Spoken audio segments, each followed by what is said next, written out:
Leorahan and Calderhan never imagined their quiet suburban life would one day become the darkest mystery in the county. But everything changed the moment their carefully hidden secrets began leaking into the open, one clue at a time, revealing a terrifying chain of betrayals that no one, not even their closest friends, ever saw coming.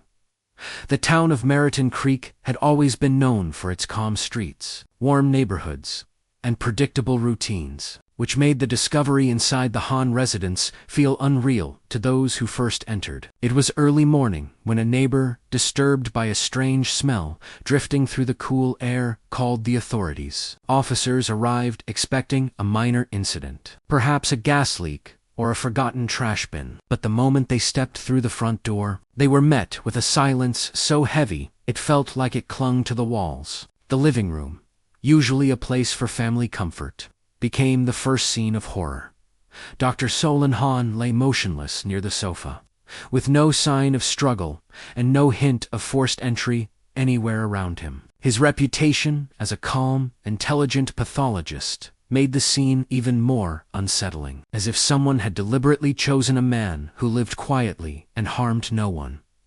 Moving deeper into the house, investigators found Lyra Hahn's body in the kitchen. The way she was positioned made the officers pause. Her placement did not match a spontaneous attack or a desperate attempt to flee. It looked arranged, almost as though someone wanted her found exactly as she was. In the hallway leading to the bedrooms, nothing appeared disturbed. Every picture frame remained straight, every shelf untouched, and not a single object seemed moved. The sense of order contrasted sharply with the grim reality hidden behind the bedroom door, where the body of their teenage son, Rennell Hahn, was found. His posture suggested he had tried to escape but never made it past the threshold of his own room. His youth, combined with the calculated nature of the scene, turned the investigation into something far more serious than an ordinary homicide.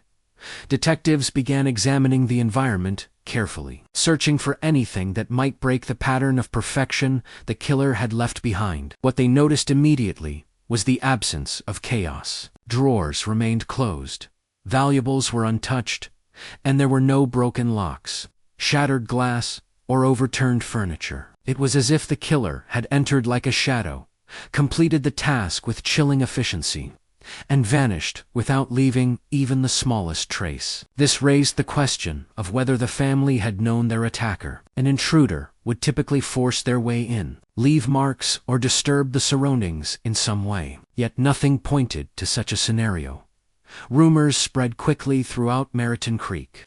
As news of the murders reached the community, some whispered that Dr. Hahn had been involved in high-level forensic research that might have attracted unwanted attention. Others claimed Lyra had recently been seen arguing with someone in the parking lot of her workplace. There were also quiet comments about Rennell acting withdrawn in the weeks before his death, as though he sensed something approaching. None of these stories could be confirmed, but each one added another layer of unease to a town already shaken by fear.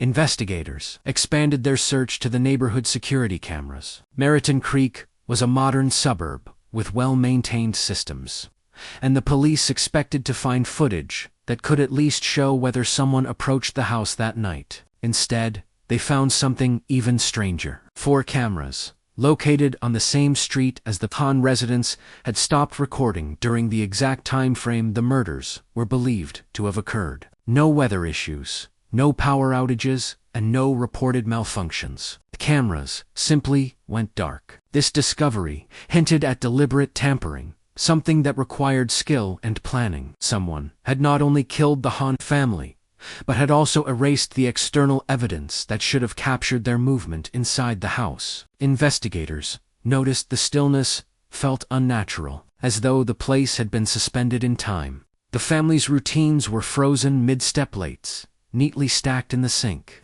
a jacket draped over a chair, a textbook left open on Rennell's desk. All these everyday items contrasted with the lifeless bodies found only a few feet away. It became clear that whoever committed the murders wanted the scene to tell a story, but the message remained hidden beneath layers of calculated silence. In the early stages of the investigation, detectives felt they were staring at a puzzle missing too many pieces. The killer had left nothing obvious behind, only a meticulously controlled environment, and 3 victims who gave no sign of the storm that had entered their home. The mystery surrounding the Hahn family's final hours marked the beginning of a case that would grow darker with every detail uncovered. Detective Mailer Quinn approached the Hahn case with a mindset shaped by years of examining crimes that hid their truth behind layers of misdirection. His method was to rebuild events step by step, starting with the most basic question: when did everything stop? By reviewing phone activity, he discovered that all 3 family members' devices shut down within the same 10-minute period. None of the phones showed signs of physical damage, and none were powered off in a normal way. Instead, the signals simply went dark, as if someone had disabled them remotely. This detail gave Mailer his first real clue. Whoever orchestrated the murders had the technical ability to interfere with multiple devices at once, suggesting skills far beyond the average criminal. He then looked into Dr. Solon Hahn's life outside the home. As a pathologist, Dr. Hahn worked with sensitive information, and Mailer learned that he had recently withdrawn from a high-profile research project. The project, funded by private investor Varen Crest, focused on an innovative forensic technology that had raised interest among several organizations. Internal documents hinted at disagreements between Dr. Hahn and the investor, though the nature of these disagreements was kept vague. Dr. Hahn's sudden departure seemed unusual, especially considering the potential success the project could have brought him. The timing of his withdrawal matched the period when the family began displaying signs of stress. According to people who knew them, Mailer also turned his attention to Lyra Hahn.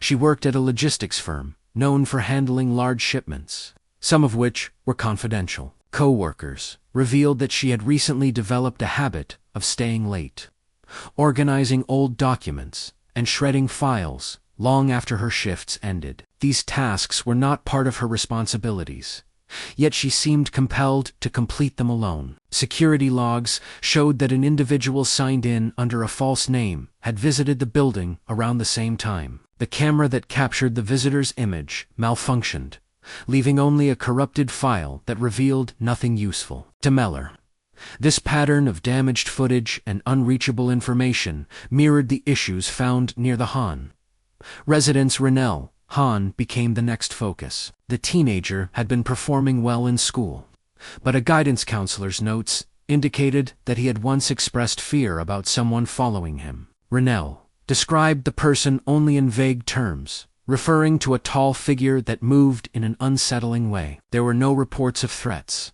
no unusual incidents near the school, and no strangers identified by other students or teachers. Still, the note suggested that Ronell sensed something was wrong well before the murders occurred. His concern might have been dismissed at the time, but in hindsight, it pointed to a possible surveillance pattern targeting the family. The investigation grew more complicated as Mailer attempted to connect these separate threads. Everything seemed important, yet nothing clearly aligned. Dr. Hahn's abandoned research hinted at a professional disagreement. Lyra's behavior suggested pressure from an unknown source, and Ronell's fear pointed to someone observing him. Mailer felt that the family had unknowingly stepped into the path of something dangerous and organized, something with a goal that extended beyond harming them personally. If the murders were connected to the research project, it meant the motive was likely rooted in control rather than revenge.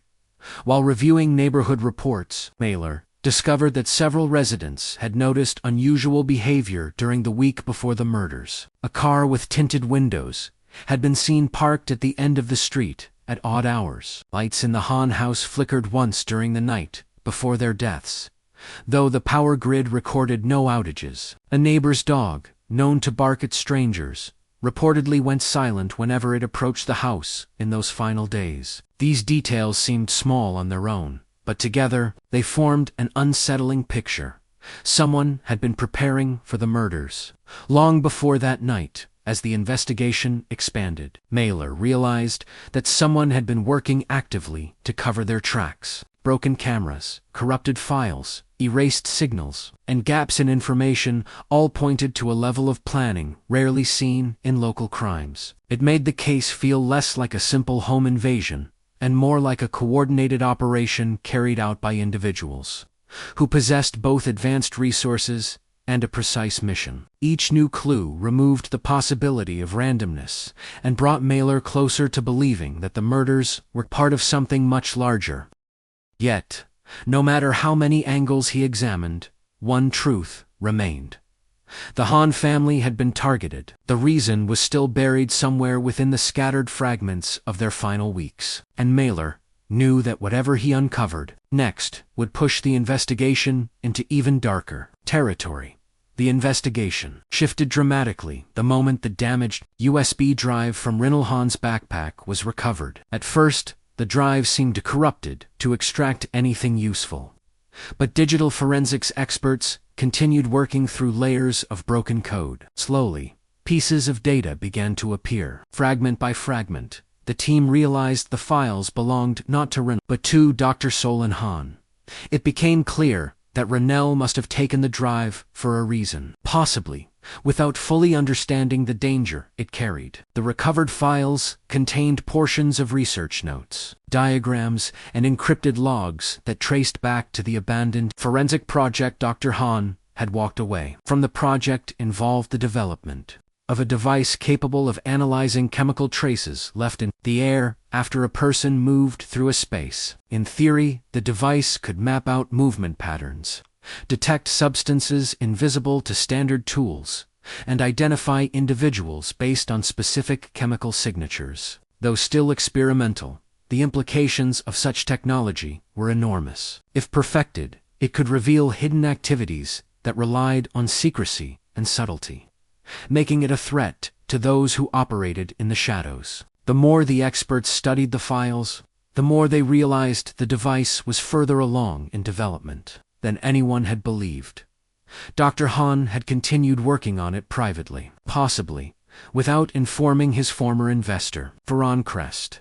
When Detective Mailer Quinn learned this, he felt the investigation had reached a turning point. This discovery meant the murders might have been motivated not by personal issues within the family, but by the significance of the technology itself. The device represented a level of surveillance that could undermine entire networks built on concealment. Anyone involved in covert operations would want to prevent such a tool from becoming widely available. With this understanding, Mailer revisited his earlier suspicion that Dr. Hahn had withdrawn from the project, under pressure rather than choice. While exploring connections between the abandoned project and potential threats, investigators reviewed Veron Crest's financial records. Crest was known for investing in risky ventures and cutting ties abruptly whenever something threatened his goals. His portfolio included companies with vague purposes, many of which operated outside normal business regulations. The documents revealed that Crest had authorized large payments to anonymous contractors in the same week. The Hahns began showing signs of distress. The payments were routed through an offshore system designed to hide the identity of the recipients. But one recurring signature caught the attention of cybercrime specialists.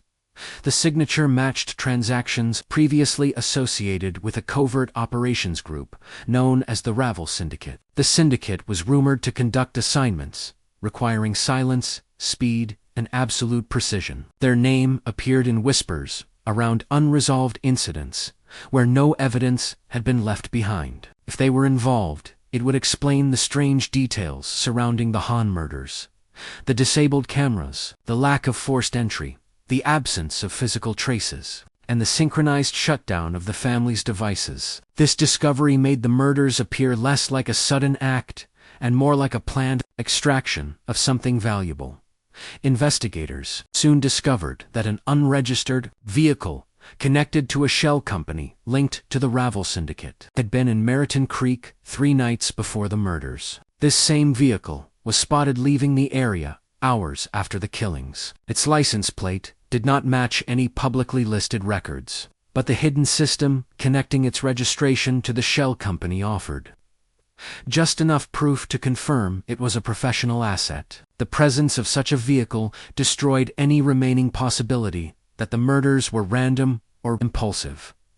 As Mailer pieced together the timeline, he realized that Rennell might have unknowingly triggered the final stage of the attack. If he had taken the USB drive or accessed it, even briefly, someone could have detected the activity. The moment the files were opened, whoever monitored the data would have known that the research was still active and not in their control. This made Rennell's final days far more tragic, because it meant he had carried something powerful enough for professionals to track, target, and eliminate.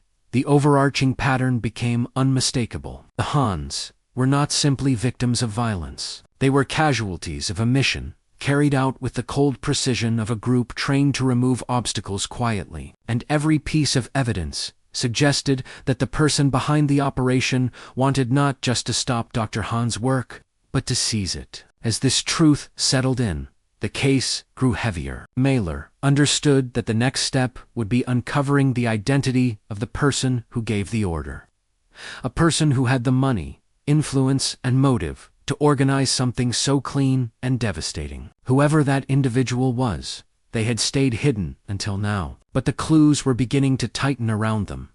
The turning point in the investigation arrived in an unexpected and almost suspicious way. Detective Mailer Quinn received an encrypted message from an anonymous sender claiming to have information about the Han murders. The message came from an untraceable source, but what made it believable was the precise reference to details never released to the public. The sender identified himself only as Etris Vale, and stated he had once worked as a technician within the Ravel Syndicate. He refused to meet in person, explaining that he was already hiding from former associates and could not risk exposure. Instead, he sent a collection of digital files containing logs, transaction histories, and fragments of internal communication. The files were scattered, as if hastily taken, but they held enough data to reshape the direction of the case. Forensic analysts examined the documents carefully. They discovered instructions issued to a strike team that perfectly matched the method used in the Han murders. According to the logs, the operation had been ordered under the codename Orion Glass, a name that appeared repeatedly in the messages authorizing payments, planning, and deployment. The logs described a step-by-step outline of how the cameras on the street were disabled, how the team bypassed the Han home's security, and how they ensured no trace of their presence remained. The precision in the documents reflected the professionalism investigators had sensed from the start. Every action was performed with exact timing, creating a seamless intrusion invisible to ordinary observers. What stood out most was the objective. The murders were not the central goal. They were a cover for retrieving an item referred to only as the atmospheric array. This term matched the early prototype Dr. Solon Han had been developing secretly after leaving the research project with Varen Crest. The logs stated clearly that the array needed to be collected, undamaged, and delivered to a secure location, maintained by the command structure of the Ravel Syndicate. The fact that the device was not listed anywhere in the evidence from the Han home meant the killers had taken it successfully. This validation finally connected the motive to Dr. Han's work directly. Detective Mailer focused on the codename Orion Glass. It was unlikely to be a real identity, but commands, issued under that name, held authority within the syndicate. Investigators attempted to break the encryption on the communications to trace the origin. But the system used multiple layers of redirection through foreign networks designed to obscure the true location. Months of messages appeared to come from shifting servers that seemed to exist nowhere physically. However, experts eventually found a flaw in one of the older logs. The sender had reused a small piece of code embedded in earlier transmissions, something easily missed by someone confident in their digital camouflage. This reused code linked back to a private cluster of servers, operated by a corporation owned by Varen Crest. The discovery did not reveal a direct confession, but it showed that Crest had access to the platform used by Orion Glass.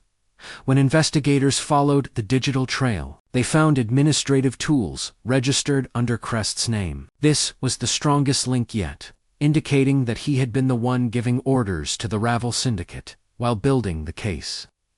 Mailer studied the documents from Ettra's Vale in detail. They included internal memos that revealed tension within the syndicate about the operation. Some members questioned the urgency of retrieving the atmospheric array, while others seemed aware that Crest was pushing aggressively for its capture. The memos hinted at disagreements over risk, cost, and the danger of leaving too many traces. It appeared that Crest was determined to obtain the device before Dr. Hahn completed an undisclosed stage of the project. The urgency suggested that the device, even in its incomplete form, threatened someone's broader interests. Investigators also learned from the files that the operation had required disabling the neighborhood's surveillance grid. A technician within the syndicate had performed the remote shutdown 2 hours before the murders, ensuring no footage would capture the team's arrival or departure. This matched the timing found in the Meriton Creek camera logs, confirming that the syndicate had executed every step with perfect planning. The discovery of these files changed the entire mood inside the investigation unit. What had once seemed like an inexplicable tragedy was now clearly part of a calculated, ordered mission. The Hahn family had been eliminated because they stood between Varen Crest and a piece of technology he believed would give him strategic power. But although the investigation now pointed straight toward Crest, the evidence still fell short of what was necessary to bring him down. He had protected himself with layers of intermediaries, false identities, and digital shields, making any direct accusation risky. Maelor understood that exposing Crest's would require evidence that not even Crest's influence could bury. Until that evidence surfaced, the truth remained fragile, held together by a whistleblower living in hiding and clues that could vanish at any moment. Even with all the progress made, the case still had one final layer to uncover, and Mailer sensed that whatever came next would determine whether justice would finally reach the man who had orchestrated everything. The investigation reached its final stage when Detective Mailer Quinn received a final encrypted transfer from the hidden whistleblower, Ettra's Vale. This time, the message contained something different from the scattered logs and fragments he had sent before. The file held a complete operations ledger, one that detailed the chain of command within the Ravel Syndicate for the entire Orion Glass mission. It included dates, payment flows, command approval stamps, and the digital signature linking every action to a controlling source. This ledger provided what the investigation had lacked from the beginning: a clear, undeniable connection between the murders of the Hahn family and the individual who had orchestrated them. The signature on the authorization line did not mask itself behind a codename. It displayed the identifier of the account owner, Varen Crest. With this evidence, Mailer carefully assembled a full chronology to present to the district authorities. He outlined how Crest had ordered the syndicate to reclaim the atmospheric array prototype, how the strike team had executed the murders, how they had erased surveillance, and how they had extracted the device before disappearing. Every part of the timeline matched the physical and digital evidence recovered from Meriton Creek. Yet even with a complete case structure, the process of taking action against Crest was far from simple. Crest had powerful connections, deep financial resources, and a network designed to absorb damage and deflect responsibility. Any move against him would require absolute certainty and airtight preparation. As the authorities reviewed the data, Mailer and a small team quietly prepared an operation to detain Crest before he could escape or destroy records. Surveillance was placed around Crest's mansion, and monitoring teams positioned themselves near his private airstrip. Analysts watched for sudden transfers of funds, flight plans, or any sign that he sensed the investigation tightening. Hours passed slowly. Crest behaved as though nothing unusual was happening, maintaining his routine while carrying on business without a trace of suspicion. This calm made Mailer uneasy. A man with Crest's experience rarely stayed still, without purpose. It suggested preparation rather than ignorance. The tension broke when the monitoring team noticed that Crest's personal servers began wiping data using a high-speed purge protocol. This action meant Crest was aware that someone had exposed his involvement. Within minutes, backup power activated in his home and a restricted communication channel sent out a coded alert. Mailer realized Crest had been expecting someone inside his network to betray him eventually. The purge suggested he was initiating an escape plan designed to leave nothing behind.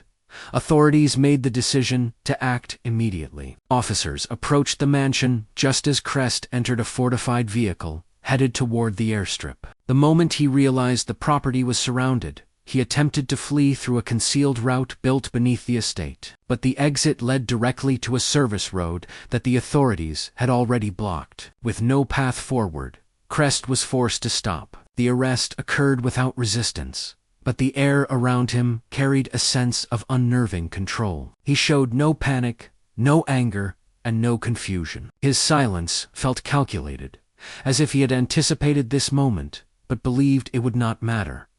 After Crest was taken into custody, investigators searched his property for the atmospheric array prototype. Despite extensive scanning of the mansion, bunkers, storage vaults, and underground passages, the device was nowhere to be found. This discovery complicated the closure of the case. The prototype had vanished after the murders, and Crest had no intention of revealing what he had done with it. Analysts believed he had transferred it to an off-site research cell owned by one of his hidden companies, placing it beyond immediate recovery during interrogation. Crest maintained a complete refusal to answer any questions. Not a single sentence left his mouth. His expression remained unchanged throughout the sessions, leaving interrogators with nothing but the same unreadable calm he displayed during the arrest. Although the evidence against him was overwhelming, his silence introduced an unsettling dimension to the case. It suggested he believed the atmospheric array was still functioning somewhere, possibly being refined by someone loyal to him. Etris Vale, the whistleblower whose information had cracked the investigation open, sent one final message before disappearing. The message warned that the syndicate would not dissolve simply because Crest had been arrested. In Vale's words, the group had already begun shifting its structure to protect itself, and operatives involved in Orion Glass were still active. The implication was clear. Dangers connected to the atmospheric array would continue as long as the device remained missing.